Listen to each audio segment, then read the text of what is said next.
100 টাকায় কি হয়? কিছু হয় না। 1 কেজি সবজি কিনতে গেলে 100-150 টাকা এখন বর্তমান।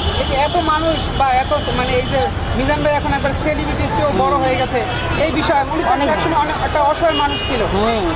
যাদের বাড়ি গাড়ি আছে তাদেরও এইসব মন নাই, এর অনেক মন আছে, অনেক মন, ওই জন্যই তো আসলাম। খাইনি, খাবো। মিষ্টি পান। আপু দেশের বাড়ি কোথায়?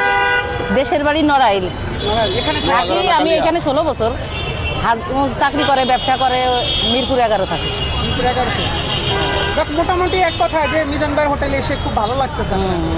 ভালো লাগতেছে, আমরা আইসি এখানেও, আবার এটা দেখলাম একটু, মানে খাবারটা দেখলাম কেমন। হ্যাঁ, মানে বাসায় প্রশংসায় মানে একদম মুগ্ধ, সবাই আসতেছে খালি শুধু যে এত ভালো বলতেছে তার জন্য, বুঝছেন?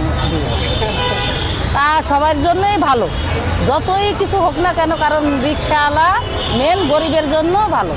ব্যাচেলার তারা রান্না করতে পারে না তো ভাই, বাসায় চাকরি করবে, রান্না করা আগুনের দ্বারে যা অনেক কষ্ট থাকে কাছে। আর অনেকে তো গরিব খেতে পারে না। হ্যাঁ হ্যাঁ, তাই তো গরিবরা তো পারেই না রিক্সা।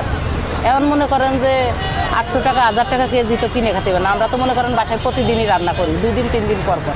এই যে বাসায় রান্না করছি, তারপর ওই যে শখে মায়ের লেগে।